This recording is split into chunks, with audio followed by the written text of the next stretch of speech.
Great. Okay.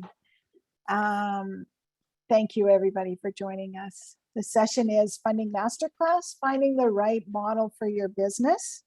So hello, everyone. I'm just going to close my chat window.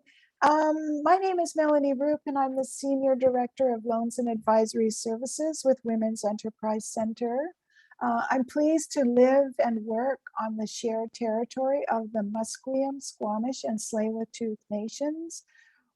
Women's Enterprise Center serves the people of many nations throughout BC, and I encourage you to put in the chat where the nations whose lands you are on coming in from today. And I think Meta will put a link in there that if you don't know the traditional lands that you're on, nativeland.ca is a great link to find out. But even further is explore and look at what those nations, what they were doing and how they lived on the land, so that you get to know more about them, so we can work together with Indigenous peoples across the country. Just a quick slide on here. How does it work? I think most people know, but we will be using the chat function. And also, if you want to show subtitles, you can use the live transcript. And it's either at the bottom of the screen. Mine happens to be at the top of the screen, so usually I find it at the bottom of the screen. And there will be, I think, 1 or 2 polls through this session be using. So I can tell you a little bit about Women's Enterprise Center. Let me just see. Okay, Women's Enterprise Center is a not-for-profit devoted to helping women start, lead, and grow their own business. Our full range of services includes business loans up to $150,000, but you can also apply for a lot less. We provide business advice, so wraparound services, business advice, skills training, mentoring, resources, and a supportive community to help women entrepreneurs realize their business potential. We do this from 3 offices located in Kelowna is our head office, and Vancouver and Victoria, and as well we have representatives in several other communities around the province. Our passion is to empower women entrepreneurs to their business success. We're funded by the federal government through Pacific CAN, which was formerly known as Western Economic Diversification, and we're part of the Women's Enterprise Initiative, which includes similar organizations in Alberta, Saskatchewan, and Manitoba. And you can learn more about that on our website, which is at wec.ca. So I'm pleased to introduce today's panel. Our panelist, Jacqueline, is joining us. For this session, do you have a project or an innovative idea and need funding support to turn it from a dream into a reality? Are you a business owner looking for funding options but finding yourself overwhelmed? With all the funding options out there, it can be difficult to sift through what's available and find the best fit for your business. If you want to discover what you don't know about Canadian funding opportunities, then this session is for you. Today, we'll walk through the Canadian funding landscape from application to end, so that you spend less time searching for opportunities and more time growing your business. In this session, you'll review what government programs are available for businesses, including grants, loans and incentives, tax credits, and deductions. You'll also learn about the application process, including expectations and process timelines, how to strategically prepare your application for government funding, and what assistance is available to help you on your journey. No matter what stage of your business you're in, there are funding options to fit each business. So I'm really delighted to introduce our panelist, Jacqueline Gustafson. Jacqueline is the Director of Tax Incentives Practice at KPMG LLP in British Columbia. And I'll do a brief bio of Jacqueline to let you know her background. She joined KPMG in 2006 and is now a director of the organization's Western Region Tax Incentives practice. She's passionate about enabling innovation and growth in companies by helping clients find ways to propel their ideas into action. Jacqueline has over 15 years of experience advising clients, providing strategic planning to support future tax credits, and ensuring current tax credits are optimized and identifying potential forms of funding. Specializing in the technology, transportation, manufacturing, and industrial products sector, Jacqueline is known as an SR and ED or SHRED expert amongst these groups. Continuing to be actively involved in these industries, she frequently attends and speaks at industry events. Jacqueline is regularly asked to provide her unique expertise and has delivered presentations to many conferences and seminars. So we're really delighted to have you here with us today, Jacqueline, do a presentation for us. So thank you so much for your time. Of course, Melanie, I'm very happy to be here. Great. So I will stop sharing so that you can share your slides. Sounds great. Thank you, everyone. And I am delighted to join you all from Langley, BC, or the traditional territory of the Stolo people. I will now share my presentation. I do want it to be interactive. If you need to put anything on the chat, please go ahead. Feel free to do that. The chat will be monitored, and we can, if the question is specifically relevant to the topic or to the slide, then we can definitely expand on it a little bit more. So yeah, happy to be as interactive as possible. So let's get going, and let's figure some things out here. Funding for your business. I'm assuming that you can all see my screen. If not, please let me know.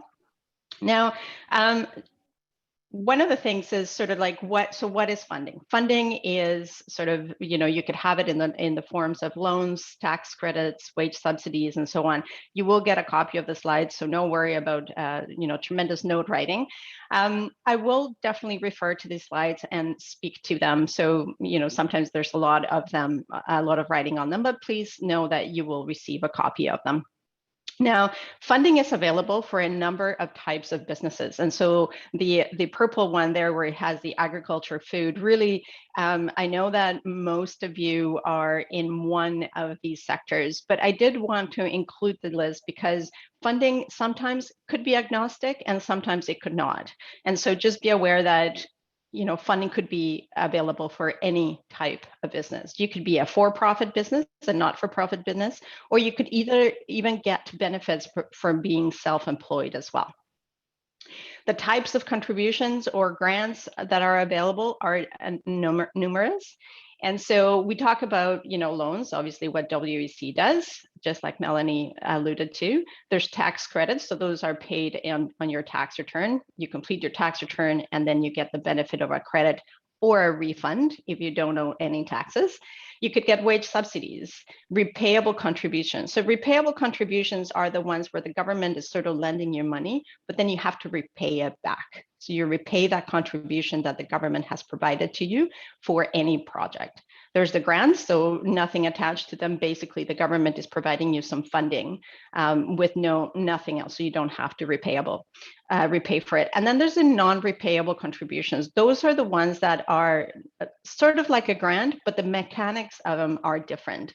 And so if somebody's saying, I'm going to give you a grant or I'm going to give you a non-repayable contribution, they're essentially the same, but just know that the mechanics behind them are a bit different. And then the conditional and repayable, and those are where you undertake a project and the government is saying, okay, this looks like a great project.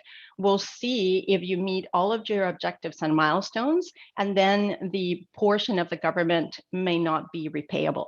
So again, the mechanics of those last three grants, non-repayable, conditional, and repayable, it just gets a little bit tricky, but I really did want to bring it up because sometimes that lingo and you hear others or investors even bringing this up and you're just not aware of what that might mean. Now, the way that the government is parsed in Canada, it could be at the municipal level. So I mentioned here the Abbotsford district for Agri, for example. In the past, they have had a very specific grant for Abbotsford-based businesses, for example. So that's an example of municipal. Regional, again, Western Economic Diversification, Manitoba to British Columbia covers that territory. Provincial, so BC, like Melanie mentioned, WEC is funded by the Pacific Economic Development Agency, which just is fairly new, but that is only for British Columbia. And then of course, federal. And on the federal piece, you'll have, for example, innovation, science, and economic development. You'll have a number of agencies around all of this. So what it really is, or how do you get, your head around what, where am I on the funding spectrum? And so basically, and again, you'll get this slide. So this is a bit on the technical side, but I did want to include it because I think it's important where you say, I'm going for a Series A round, Series B round. Well, where are you on that spectrum of your company building? And so sort of the idea in startup is really your pre-seed. You're typically funded by either yourself, friends and families, and then you move to sort of having a market or a product that is validated. So now your idea is sort of now getting a little bit of traction, and that we call the seed place. And we see a lot of the smaller funding programs really geared to the either idea of the startup, the market and product validation, or again, once you're getting into that market penetration, so Series A, B, and C. And that's where you see more of the venture capital firms, angel investors, perhaps even some crowdfunding, if you can work through the mechanics of that. And then of course, then you get into what, a full mature business on that set. So maybe I'll just very quickly, Netta, if I can ask you to put the poll up. How many in the audience, how long have you been in business? Just very quick, less than 2 years or 2 years and more. And that 2-year limit, it really is because most funding programs that are a little bit on the higher side are looking at whether or not you have been in business 2 years or more for some of them, and some of them are agnostic as to the length of time. So we'll just get that submitted, and then give it a couple more minutes, and then Netta, when you see enough, then maybe we can post it. All right, so time in business. So we have 60% less than 2 years and 40% 2 years or more. So that's almost a 50-50 split, but that's a great split for the conversation that we're having today. Fantastic. So some things you need to know. So you definitely need to know that most, with the exception of one program, most funding programs are forward-looking. What that means really is that you need to have your idea now. So I noticed somebody on the chat posted, I'm looking to start an online business. Okay, so what is your idea and how long are you going to sort of have of a runway? Do you have some funding now? What is your plan moving forward? So really think about the fact that when you apply for any government funding, you're not going to get it. Say you apply today, you'll get it tomorrow. The funding decisions can take time. That's the second area there in my slide. They really can take anywhere between 30 to 90 days to process. And so the way it sort of works is you have a project and then you apply, and we're going to go through a little bit more detail, but you're going to apply. And then, you're waiting and you're waiting and you're waiting and you're waiting. So it could take a little while. So when you are thinking about applying for any funding program, you need to think at least a month or two ahead of time when you start putting in your the application. So the dates and so on, really think about forward looking, not what you're spending today, but what you will be spending, say, in a month's time. And then when you put your budget together, that really has to speak to the timing. Now, there's various amounts of funding out there, and that's why you're all here. What is out there that is applicable to my business? Where do I find that information? There's lots of different eligibility criteria. For example, there's some funding programs that are very specific to the agri-food space. So if you're not a processor, a producer, or a beverage manufacturer, or so on, if you don't hit the criteria, then you're not eligible for that one. So you don't want to spend your time looking into an agri one when you are really an online business, for example. And so then really needing to take that into play, where if a fund is open today, it doesn't mean that it would be open tomorrow or even in a few years' time. There's some that are continuous, absolutely, and those are the larger federal programs usually. But for most part, in most cases, the funding is only open for a certain amount of time.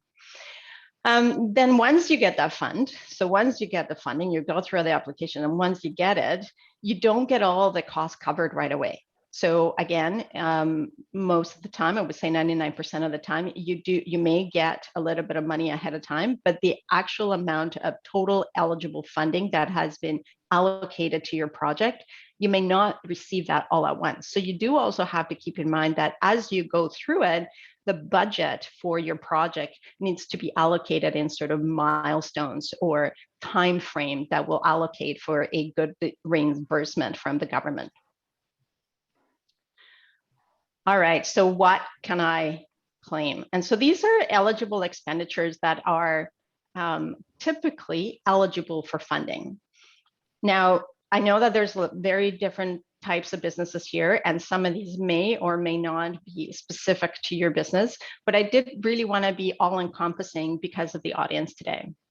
So innovation development, if you're doing some prototyping, if you're doing R&D, for example, if you're acquiring some technology and now you're using it for your process, if you're coming up to a technology that is being used in other parts of the world, but it hasn't been used in Canada, for example, that's the same for any product development or process development.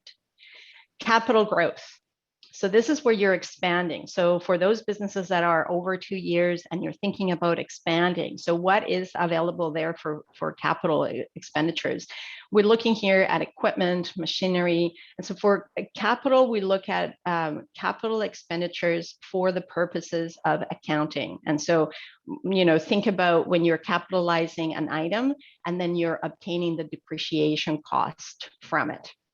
That may be a little bit tomorrow, and happy to respond to ideas or questions on that. But just know, sort of if you're getting some new pieces of software that you're including in your business, that is also capital expenditures. Workforce advancement, this is a big one. So right now, the federal government and the provincial governments and all the municipal governments are saying, how are we really going to get these businesses up and running and moving ahead when we don't have enough resources in Canada? So what are we looking at? So we're looking at, funding for hiring for STEM positions, whether it's men, women, underrepresented groups. The skill development. So the Canada government funding program for training. It's available at the provincial as well as the federal level. Long-term job creation. So that's the job growth funding that's available, where you have a great idea, you're getting into traction. Now you're saying, my business could really hire up to 300 people in the next 2-3 years. So, there's definitely some acceptance from government to hear about projects that are going to have that growth. And then obviously market expansion. So whether that is that you're expanding your business in British Columbia or across the provinces or outside of Canada. So that could be, you need to go attend a virtual or a present conference in Spain because you will have a new product that, is very relevant to that audience, and you need to travel out there. So there's funding available for that as well. There's funding available in the market expansion place where you, for example, are undertaking R&D in Canada with another party outside of Canada. So it could be that you're going again to Spain and the Spain R&D Innovation Center there and yourself are working on a solution to a problem. So there's also funding for that. Translating, adapting, creating marketing materials. I get this quite a bit. I get this question quite a bit. I need to translate because now I'm going into Quebec. What do I need to do? And so there is funding available for that. The funding is available not all at once, not open all year round, but it is available out there. So we need to watch as to when that funding is available. And it may not be available at every province, but there is definitely the presence of that. And then the last one here is quite timely, right? So we've all heard the government needs to reduce GHG emissions by, now they've moved it to 2050. And you have anyone from food processing, which is a big one. How are we going to feed everybody in Canada, let alone the world, with the technologies that we have? How are we going to make our living sustainable in the future for our children and their children and so on? And so there's definitely government funding available through that, whether it's clean tech, whether it's Eco Canada, whether there's the Sustainability Development Technology Canada. There's definitely funding available for all of these activities. Now, this list is not encompassing. So there may be others that you're thinking, hey, I'm doing this. What about this? Is this eligible? So it could be, absolutely. I just wanted to, again, try to encompass as much as I could for the audience today. Great, Jacqueline. There's a question here in the chat that I think is relevant, if I can ask it, a short question. Sarah Gonzalez asked, does innovation development help apply to tech-related products, for instance, an app?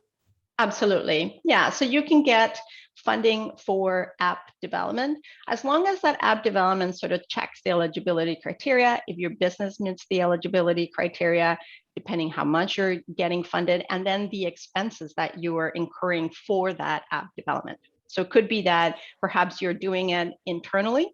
So it could be the scientific research and experimental development program. You're really taking care of all the IP, or it could be that you're having a third party, like a contractor somewhere else outside of Canada. So there could be funding available for that. It's just different grades of funding, I'll call it. Great, thanks.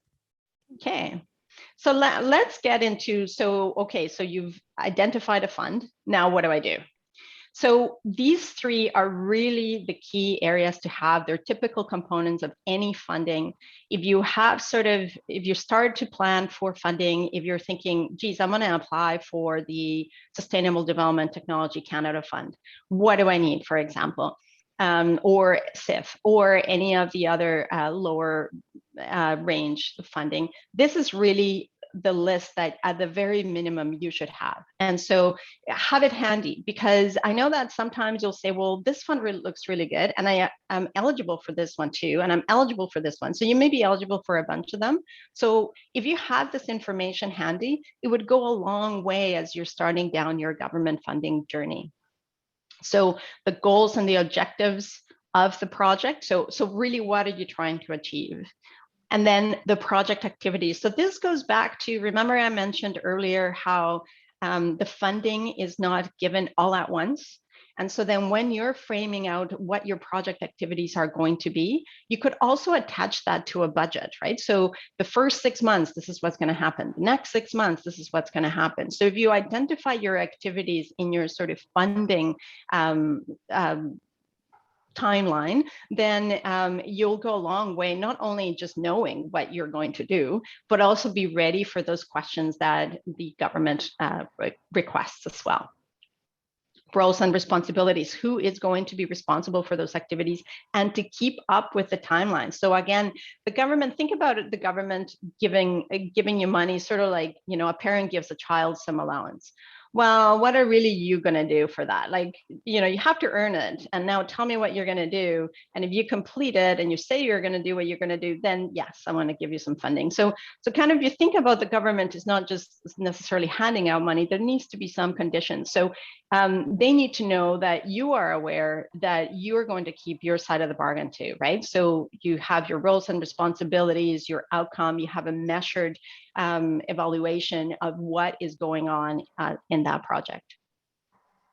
And then the financial information, really a budget that details the cost of what you need. What are you asking for? I'm asking for a car. Okay. What do you need? Well, there's insurance, there's other coverages. Maybe there's a garage to store it. I need a new license plate. Maybe it'll need new brakes. So all of these elements need to be identified. Again, the government just making you aware that, okay, yeah, you've got a plan in mind. You're thinking this through it. Your application is looking good. And then, of course, you need to have some risk in the game. Now, some funding programs are going to provide you only a portion of the project cost. So if your project costs $100, they're really only willing to come into anywhere between 30 to 70%. So how much is your organization willing to bring that out, or to sort of to fund and commit to the other portions of the project? And then the financial instruments. So this is really for those of you that have been over 2 years. Typically, they look for financial statements, any reviews or any T2s, or any instruments that show a picture of your business. For those of you that have been less than 2 years, if you have a tax return or if you have a balance sheet that you've completed, any of those are very helpful in keeping sort of handy. And again, these are sort of the typical components of applications, but things that you should keep handy. And then at the end is your organization capacity, or not at the end, but another element is your organizational capacity. And so this is, if you are, for example, a non-for-profit and you're requesting grants, okay, you typically have a letter of support from a third party. Or if you are thinking about going for a government funding program, such as the Sustainable Development Technology Canada, the eligibility criteria for that one is that you need a consortium. And so then you do need that letter of support from someone. So my advice on this is, if you do have a project that requires a consortium, or that you will have a letter of support from any partners, then get those early, because sometimes those do take a while. And I have seen it where applications are being held up because they're just waiting for those letters of support. And then really the resume of the individuals that are involved in the project. So who's going to carry the project out?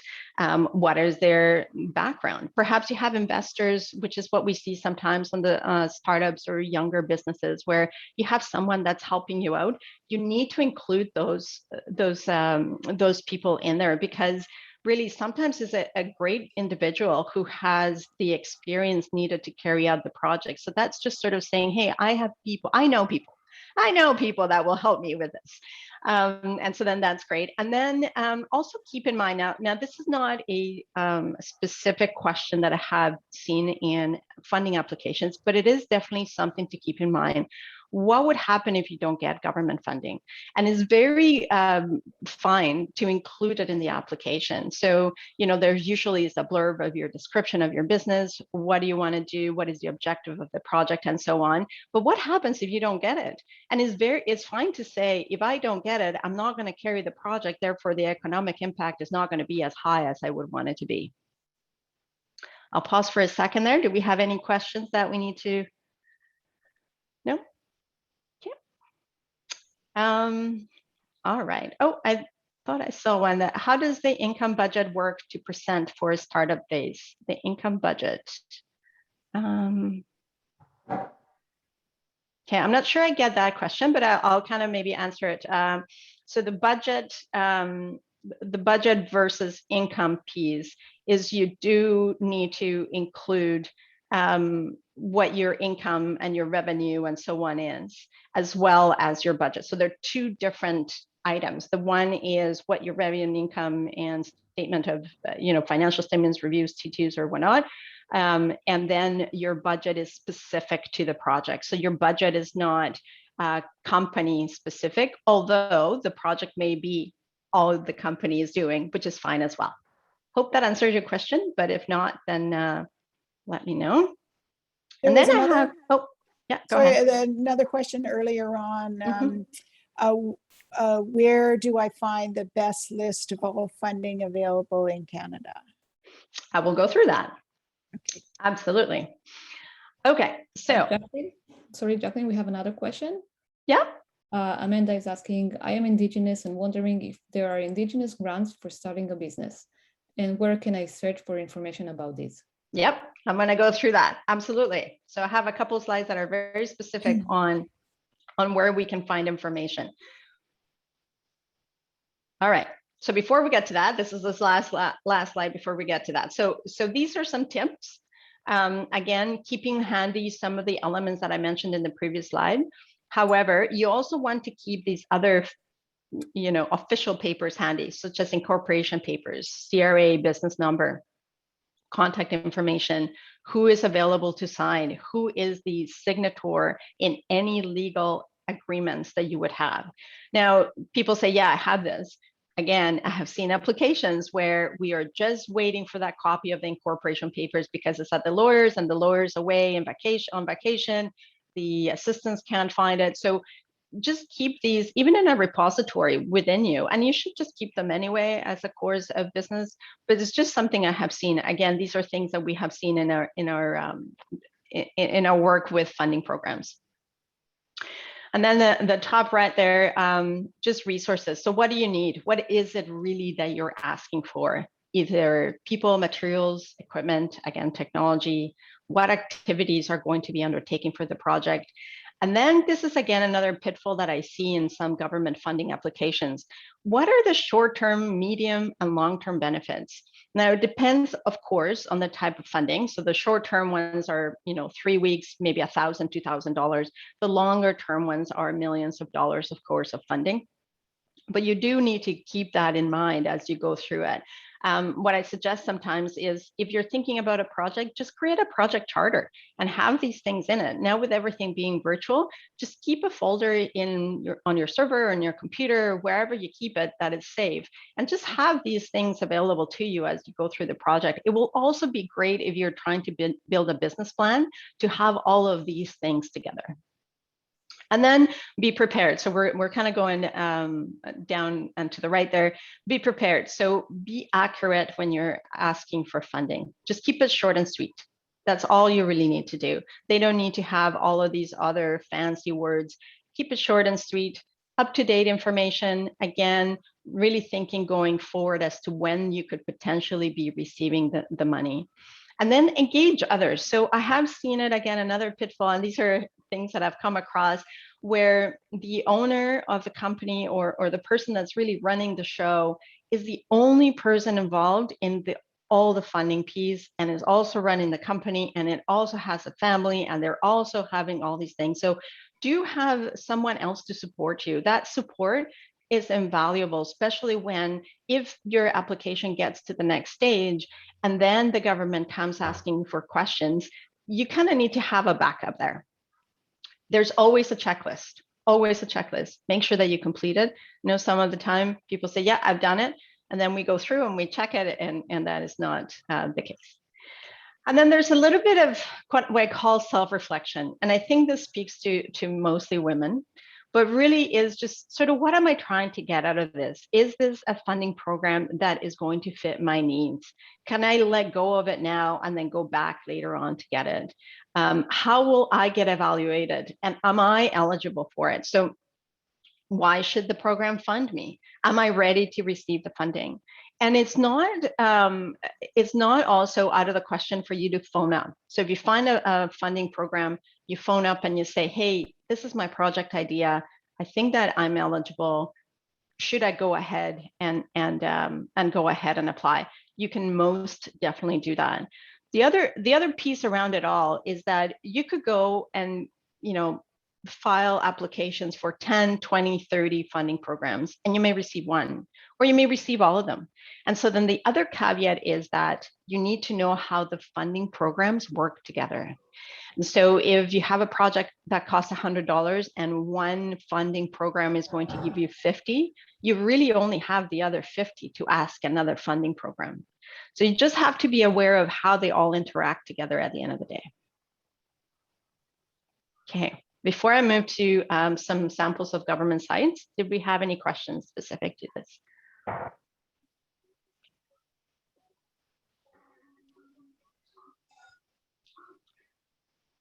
Yes. No?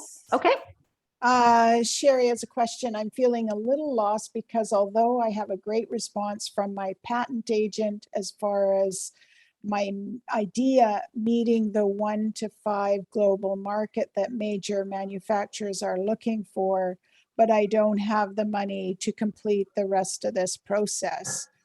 I also do not have cost, just a minute. It's just, hang on. Can't see the whole question. Okay, that's okay. Maybe we can come back to that one. It seems a little bit longer, but we can Technical, definitely yeah. come back to that one. Absolutely. Yeah. Okay, so here are some government sites that you can use to find some funding. And these are sort of, if you go into all of them, and I believe that I added the link. Yep, I added the link to all of them. So some caveats around these. So some of these, for example, the Business Benefit Finder, it's a great tool. However, you will go through it. And the one thing I do like about this one, though, is that once you click on it and you go through and it asks you who your business are, what province you're in, and so on, you can save your story, which I like that part of it, because then you'll get these emails back saying, hey, this funding open. It may have nothing to do with your business, but it will tell you when funding programs are open. That's the caveat of that one, though. The thing that I don't like about it is that you may be a retail business in the island who needs a little bit of funding, and you have nothing to do really with R&D. And then R&D will come up as one of the programs that's available to you. So when you, and that's the same for most of these ones, that is just something very frustrating. And so, so when we work with our clients, we really try to make sure that we know, okay, so what is it that you're looking for? Finding that fine print on all of them, and then letting you know, okay, these are really the top programs that are good for you or that you should be applying for. The one at the top, support for Western Canadian businesses, and I'm sure you guys have heard of this one.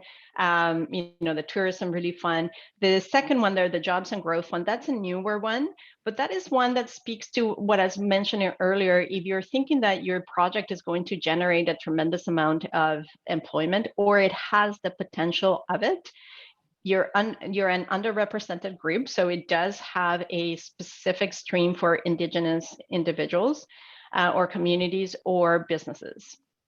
And then the rest of them, obviously, Canada Community Revitalization Fund. There is the newer one, the Aerospace Regional Recovery Initiative. That's a new one as well.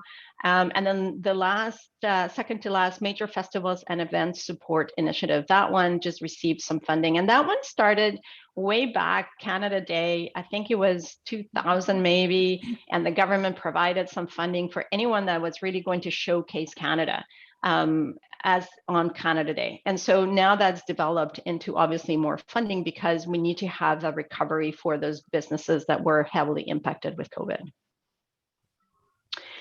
Funding programs for jobs, training, and social development. I like that site because you are able to search current and then upcoming funding opportunities. And it's very easy and quick. You can have a look at it and say, I'm only interested in senior development. What's available? Okay, there's nothing. When does it open? Opens then. So that's a good one. The one thing I don't like, again, is not encompassing. So it doesn't have every single program that might be available to you. It does have, however, benefits for individuals. And so then if you are as self-employed, if you are thinking about starting a business, if you need more help on that, then benefits for individuals are also eligible there. And it talks about, you know, if you are going to invest in another company, for example, there's a credit that you can have if you invest in a smaller company, as long as the company is eligible. And then grants and funding from the Government of Canada. So again, this one is great that the government is putting these out, but this one will just take you back to the Business Benefit Finder.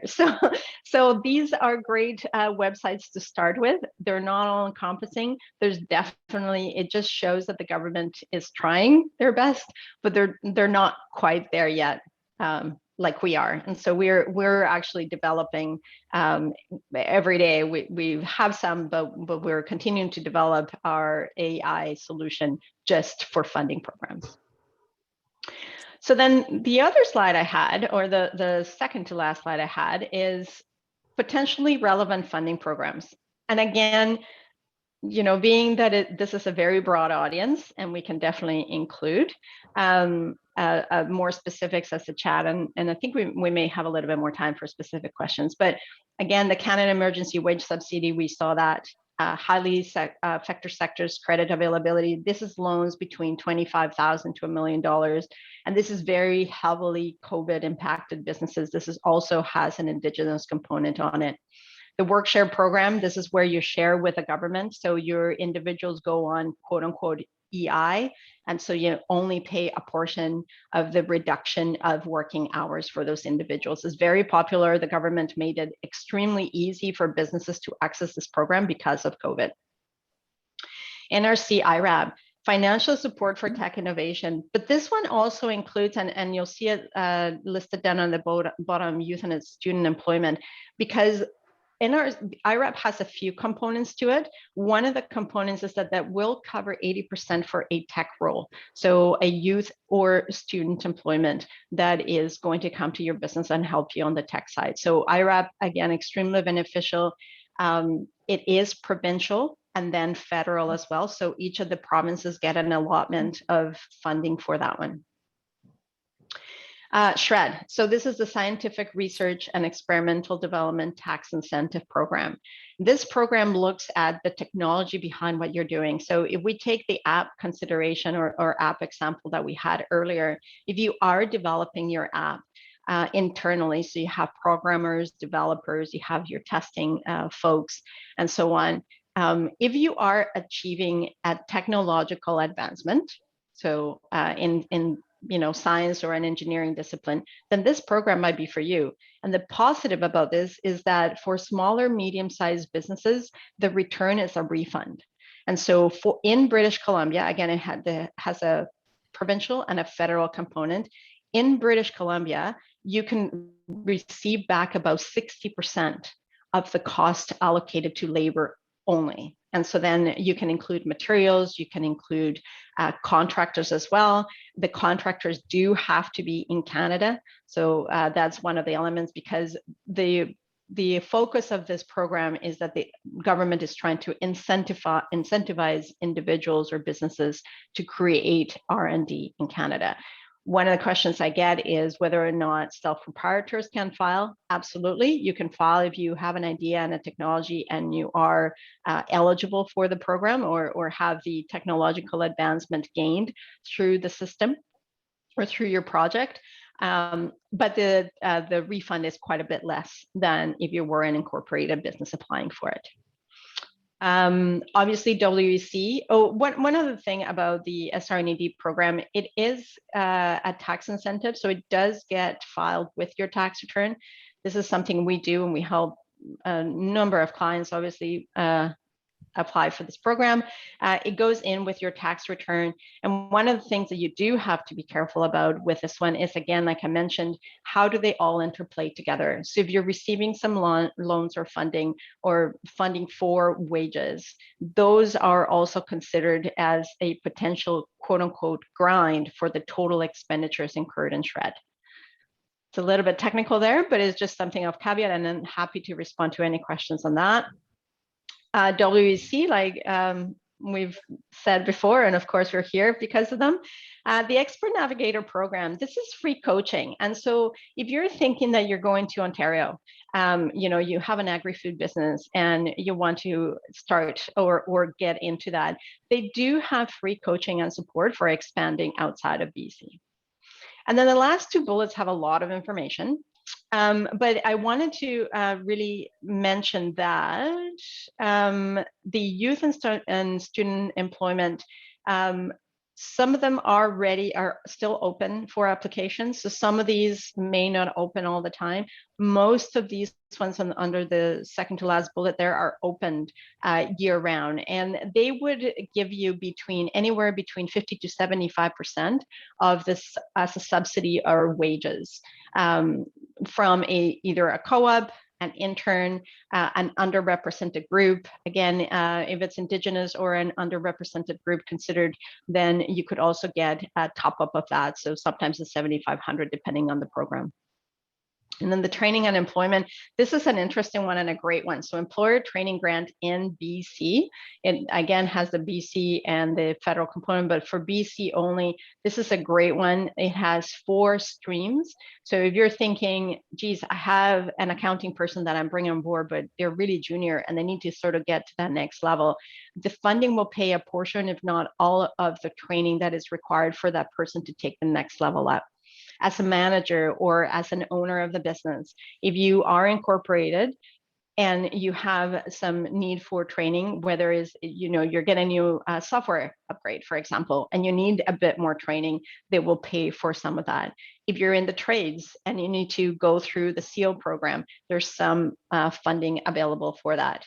If you are in the shop floor and you need to get computer skills, they will also pay for that. If you need to receive an accreditation, there's also a stream for that. So employer training grant in British Columbia, the Canada Summer Job Grant, that's open.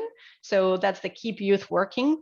I would suggest that if you're thinking about getting anyone in the next summer, to start looking at that program, Canada Summer Job Grant.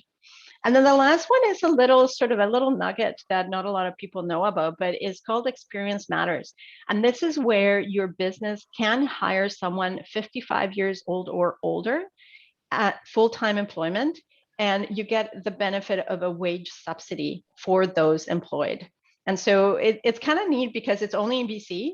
It hasn't expanded yet, but it's something to think about, right? Like if you're thinking that, geez, my mother-in-law is still young and I could hire her because she's a great marketer or she used to do all this or whatnot, then do have a look at it, because that is something that that is only in BC. Great, Jacqueline. We have a number of questions here. Maybe I can just ask. Absolutely. How much is the wage subsidy? It depends. So it's between 5,000 and 7,500. Okay. Another question, can we hire our own kids as students? You have to have certain criteria, but in most cases it is. The company is the one that needs to hire them. In some of them, some of the co-op programs don't work well together. So if you're hiring someone else for a co-op and then you're bringing someone in as a youth employment, you just need to read the specific criteria. But in most cases, yes. I would just say, personally, we looked at that one grant, and it specifically said the person had to be at arm's length. But I think it's very specific in the grants. If it doesn't say anything, then it's not a problem. But if it says something, then it wouldn't be eligible. So. And that's a good point, actually. Thank you for bringing that up, because the government has changed their guidelines with respect to hiring and training, because they know that, for example, in a farm, you may have all your family working in the farm. So how do you sustain that and how do you pay them? So some guidelines may have changed. So I would suggest, if you're interested in that, definitely have a look at the specific program. Great.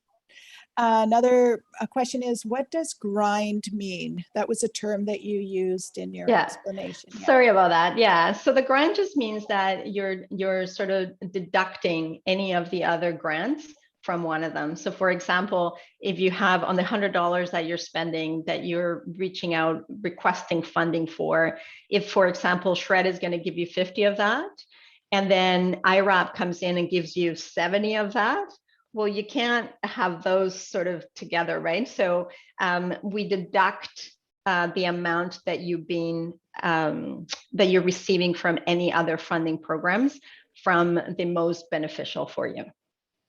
So it's just a deduction, just like not double dipping. Yeah, not double dipping. That's a good term. And another question, agri-processing funding was mentioned. Where do I find a list of these options? Yeah, so that would be the Canada Agricultural Partnership. So I'm just going to put it here in the chat. So I didn't have the link there, but if you do look into that, there is, that is the federal program or the federal site. And if somebody does come up with it and has a link, please go ahead and put it in. Again, I want it to be as encompassing as possible without being extremely detailed. But that one is, there's a lot of pieces to it. So the Canadian Agricultural Partnership is sort of like at the top at the federal level, and then each of the provinces get their buckets of funding, and each of the provinces decide what programs are available. So on the agri-processing one, for example, the agri-food processing one, BC had a couple of elements with it, and then there's also the federal program. So if you want to maneuver through all of those, I'm happy to go through it. Thank you very much. Someone's just posted a link. Thank you, Zara. Thank you very much. Agriculture.canada.ca. Yeah, and so again, maneuvering through them may be a bit onerous, especially if you're not sure what you're looking for, as well as some of them are only for profit and some of them are only for non-for-profit. So you need to really look at the details and the guidelines along that one. There's a couple of other questions. They're longer, so I'm saving those for the end. Okay. So in closing, just sort of have a bunch of bullets here, but you know, this is really what I want to leave out here. It's a changing landscape.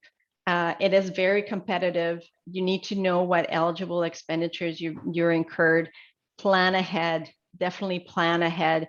And don't make your decisions, your business decisions, based on funding. This is something else that I have seen quite a bit, that you may not get that fund, right? Like even if you plan and you put a great application in, perhaps your application doesn't make it. So don't make your business decisions based on, oh, I'm going to get all this funding. You could definitely include it as part of your narrative to your board of directors or your investors and thinking, yeah, you know what, like there's this potential of me getting this funding, but don't make that your whole business decision, because it just won't go very far. There is limited funding available. And so the competitive landscape really means that when you put your application in, it has to be a solid application and it has to talk to what the program is looking for and what it means to it, and sort of the greater good, right? So all of the women enabling funding programs are definitely looking at, let's hire more women, let's empower women to do this. Indigenous programs will be looking at that as well. How can we get that workforce up and running? And so really look at that, and we can help out with all of that, all of those applications. The smaller ones we're hiring and whatnot, the Canada Job Training Grant, for example, or the BC one, that's really simple. You go on and you log on to the site, and then you are able to put in your business number. Again, have all of that handy, right? So having it handy when you're on the online application is great. So have all of your eligibility criteria, but the way that one works is you submit it and you say, these are the courses I'm going to go for. This is what I want to study. And they're happening in, say, January of next year. And then you'll get an email back, or you'll get a posted on your My Business account saying, yep, you're eligible to go ahead and spend the money, we'll reimburse you. And so those are the ones that you can really do on your own.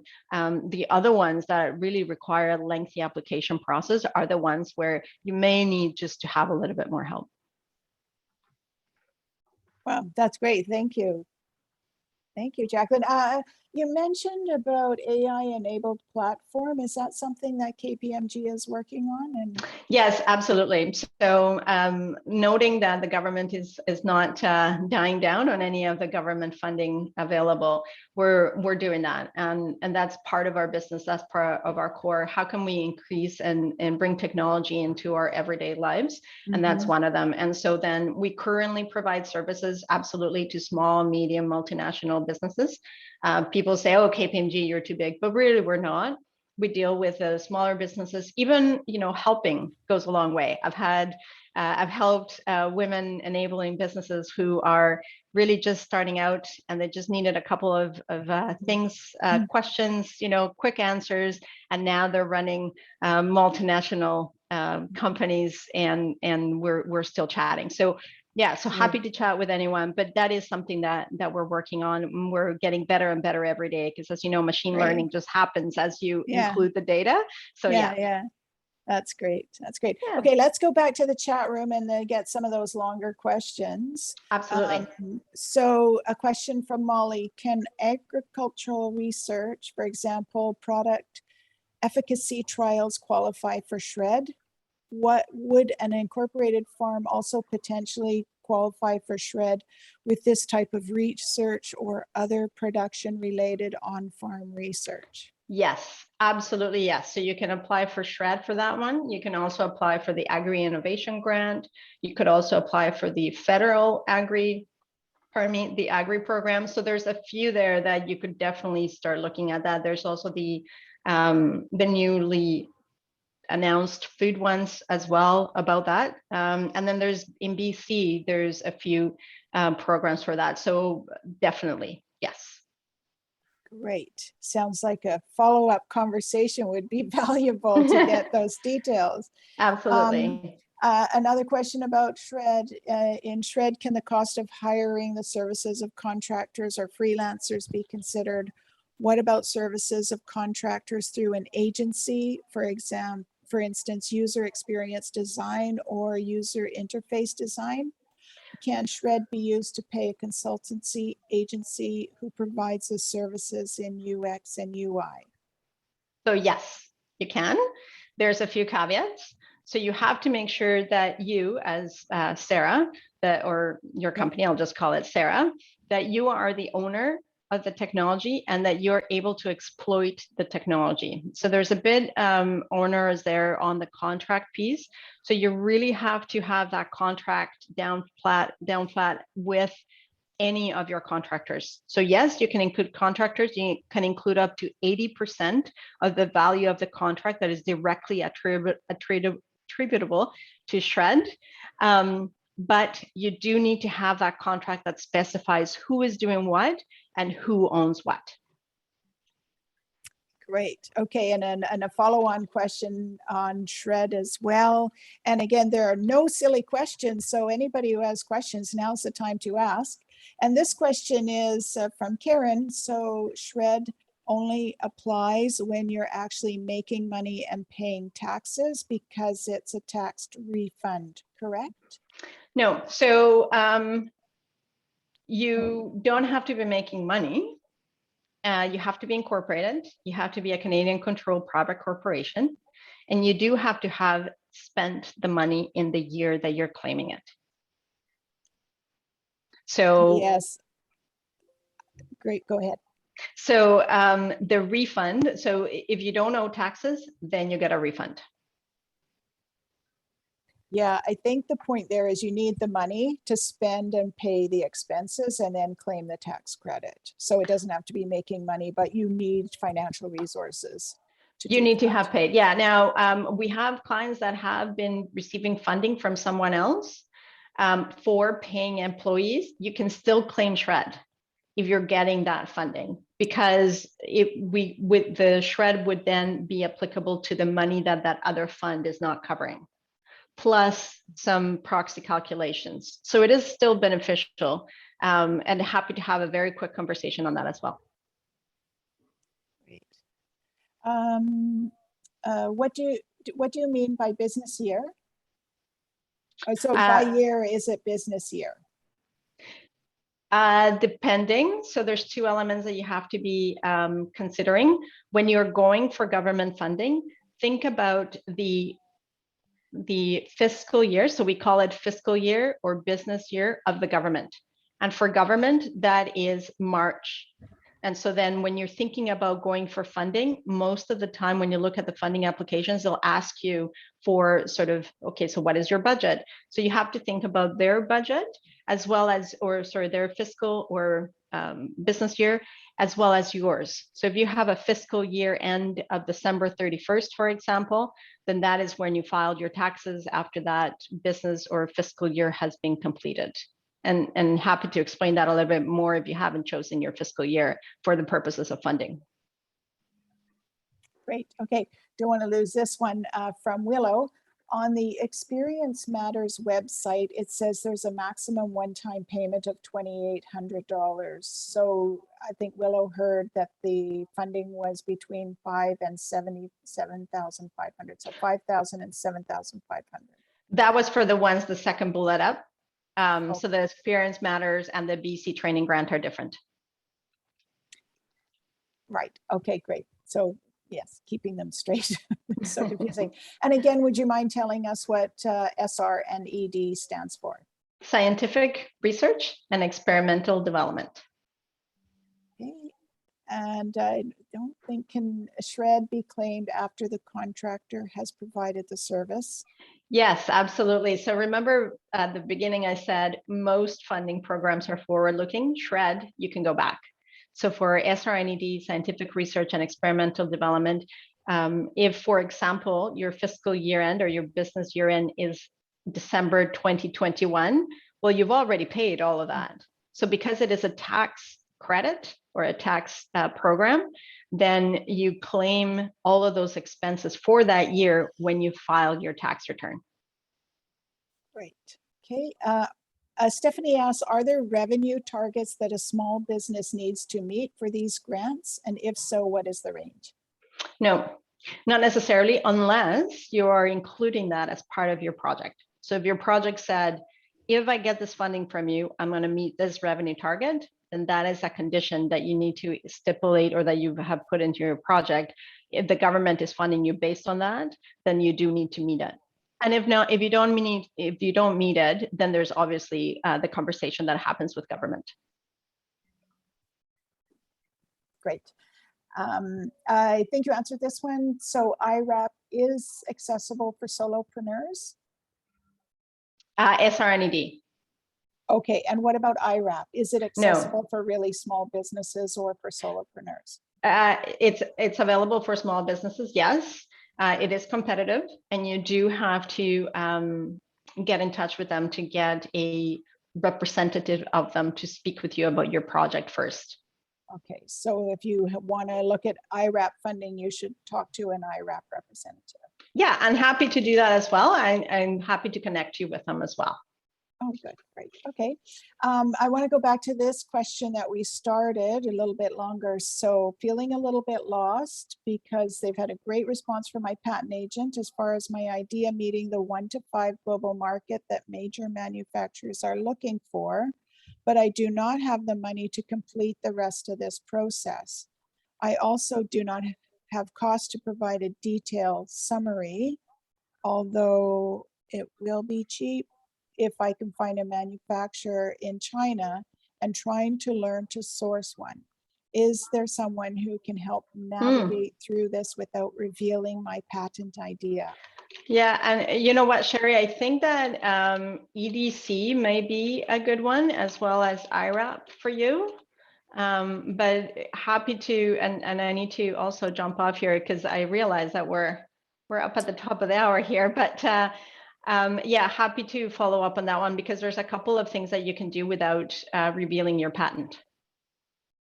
Okay, so yes, and looking at time, I think what we can do is go through the chat and see if there's any other questions, and then we could also answer those in the email. Absolutely. Yeah, I think that's is good. there yeah, the last one, is there a deadline for SR&ED? Yeah, you need to apply 18 months after your fiscal year. So for example, again, if your business fiscal year is the same as the calendar year 2020, for example, you have until June of 2022 to file. Great. Okay, so I have a couple of slides that I will share just telling about upcoming events and some things that we have going on. We have a survey that we're doing of women business owners in BC that we would really like people to fill in. So that is share your input on our 2021 snapshot. The link you can see is wec.ca/2021 snapshot. We would really love all business owners to on this session to apply for that. It's for women-owned businesses. We also have some webinars coming up. So in November, starting next week, a Pay What You Can for Scaling for Success workshop series, and includes 4 different topics and runs on the 2nd, 9th, 16th, and 23rd. We also have another Business Cafe coming up, which is on Supercharge Your Website, how to turn more traffic into leads or sales. And we hope you can all join us on November 19th, 2021, which is a toast to women entrepreneurs in BC. It's International Women Entrepreneurship Day. And lastly, this is a great one to promote your business. So women-owned businesses connect with shoppers this holiday season. And if you go onto our website, you can just put in a quick information, and this will list your business on our We Shop BC pop-up shop. And it's just a listing that then connects you into your website. But we want to have as many women-owned businesses joining in the pop-up shop. So please sign up if that's of interest to you. So thank you all for joining us. I'm sorry we ran a little bit over time. It would be really helpful if you could complete the feedback poll, which Ned is going to post, and just give us feedback. And also let us know in an email or in the chat if there's any other topics that you're interested in or speakers that you'd like to hear. We're always looking for new ideas that we can bring presenters to you to help develop your skills and help you realize your business potential. Well, thank you, so everyone. much. And I'm happy to take any questions. I'm happy to take Jacqueline. any questions by email. My contact information is in the slide. So please reach out.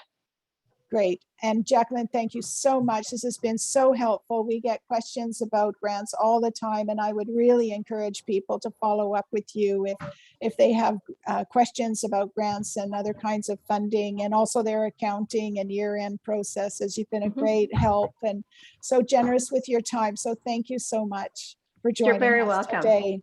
And so it's great. Yeah, great that we have this as a recording for people to watch afterwards. So I know we'll be referring a lot of people to this session. Thank you so much. Thank you, everyone. Welcome. Have a great day.